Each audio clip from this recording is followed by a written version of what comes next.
Oke, selamat pagi. Pada kesempatan kali ini saya akan sedikit membahas soal keterampilan mengajar.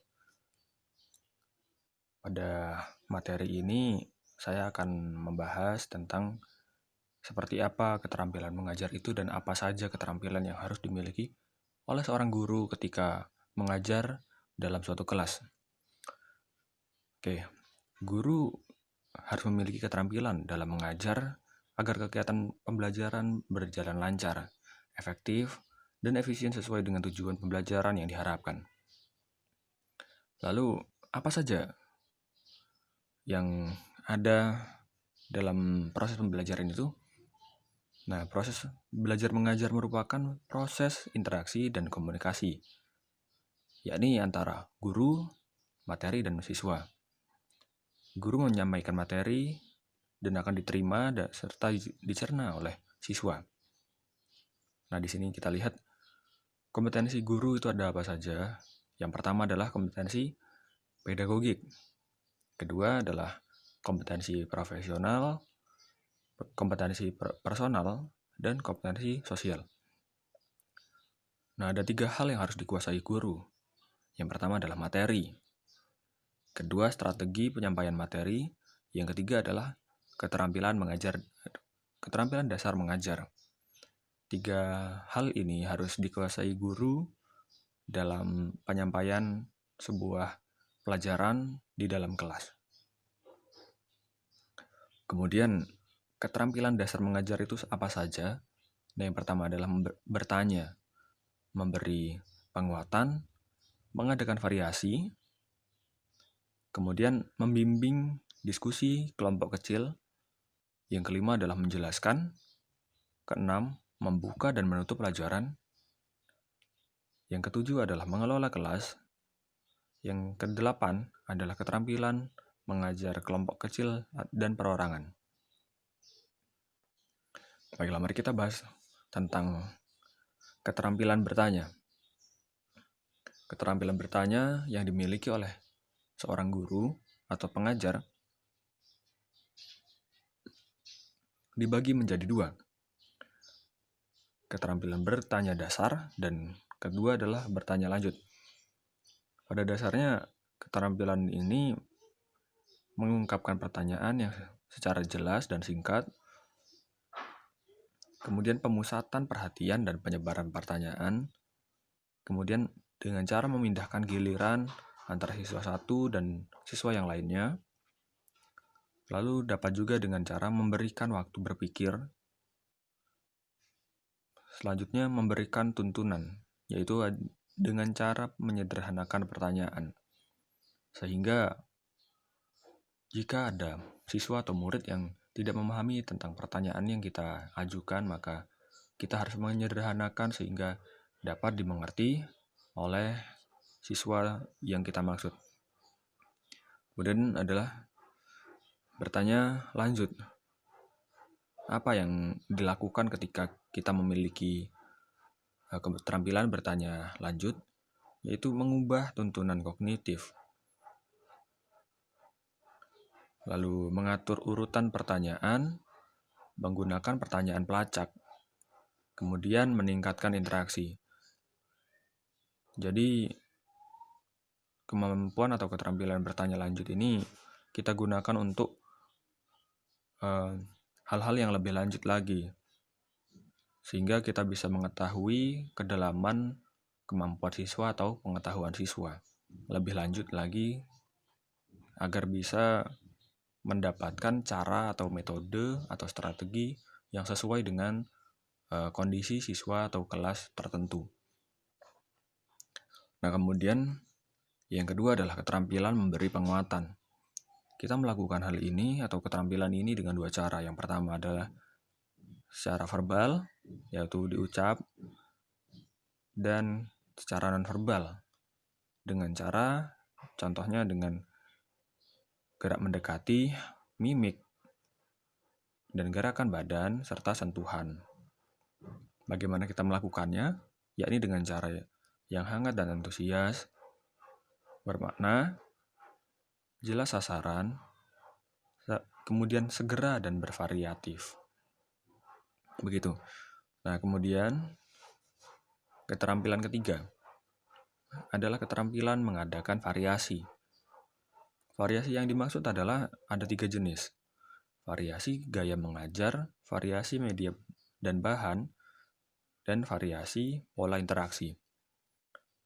Nah, ketiga variasi ini pada dasarnya bisa kita kembangkan sendiri, menyesuaikan dengan kebutuhan dan kemampuan siswa.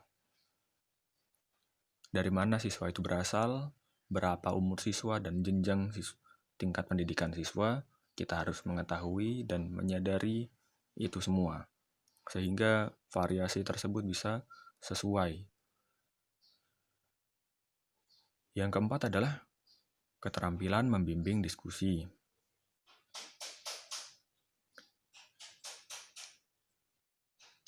Pada setiap pertemuan atau setiap materi pasti kita akan melakukan diskusi kelompok kecil. Nah, bagaimana kita melakukan diskusi kelompok kecil ini adalah dengan melibatkan setidak-tidaknya 3 orang sampai 9 orang, melakukannya dengan cara tatap muka informal, kemudian diskusinya memiliki tujuan yang mana berkaitan dengan materi yang kita ajarkan, kemudian berlangsung dalam proses yang sistematis. Jadi berlangsung dengan berurutan, diawali dengan salam yang diakhiri dengan konklusi atau kesimpulan. Nah, kemudian tujuan dari diskusi atau keterampilan membimbing diskusi kelompok kecil ini apa? Yaitu adalah untuk membagi informasi dan pengalaman, meningkatkan pemahaman siswa, tentu saja, kemudian mengembangkan kemampuan berpikir sehingga lebih tajam lagi, karena memang siswa dituntut untuk berpikir secara kelompok sehingga menimbulkan paradigma, kemudian membina kerjasama. Nah, di sini adalah komponen dari diskusi,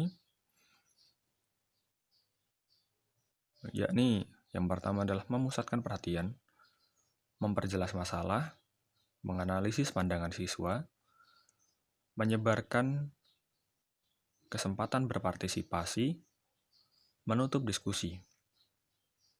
Nah, kemudian suatu diskusi akan menjadi efektif jika topik diskusi sesuai, persiapan yang disiapkan memadai, pemimpin siap, yang mana pemimpin itu adalah kita, seorang guru yang memimpin suatu diskusi.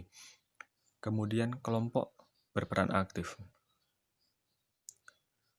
Ya, kemudian keterampilan menjelaskan. Keterampilan ini bertujuan untuk membimbing siswa memahami konsep, kemudian memberi penalaran, kemudian terlibat dalam berpikir dan mendapatkan imbal balik dari siswa.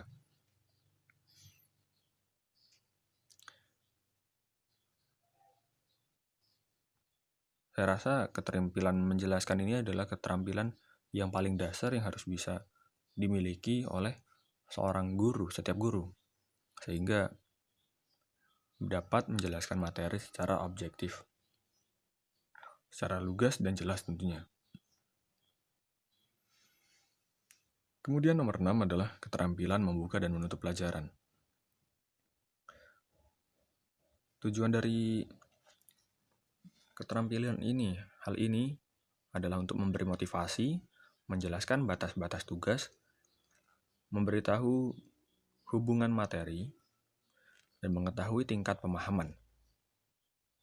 Bagaimana cara kita membuka dan menutup pelajaran, yakni dengan cara menarik perhatian siswa, menimbulkan motivasi, memberi acuan, membuat kaitan, dan lain-lain, sampai dengan meninjau kembali dan evaluasi, serta tindak lanjut. Yang ketujuh adalah keterampilan mengelola kelas.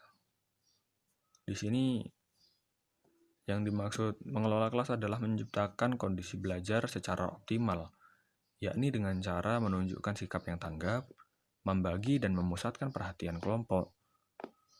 Kemudian penguatan. Nah, selain menciptakan kondisi belajar secara optimal, kita juga dituntut untuk dapat mengatasi penyimpangan perilaku.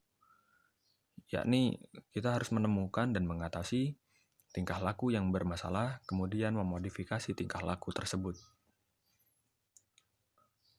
Nah, yang terakhir adalah keterampilan mengajar kelompok kecil ataupun perorangan. Bagaimana kita melakukannya? Yakni dengan cara mengadakan pendekatan secara pribadi, mengorganisir, membimbing dan memudahkan belajar, merencanakan dan melaksanakan kegiatan belajar mengajar. Nah, prinsip penggunaan dari keterampilan ini yakni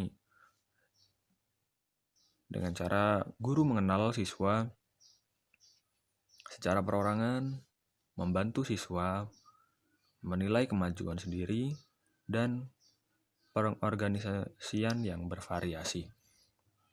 Mungkin itu saja cara atau selayang pandang tentang keterampilan mengajar yang dapat saya bahas. Terima kasih telah memperhatikan dan menonton video ini. Semoga dapat dimengerti. Sampai jumpa.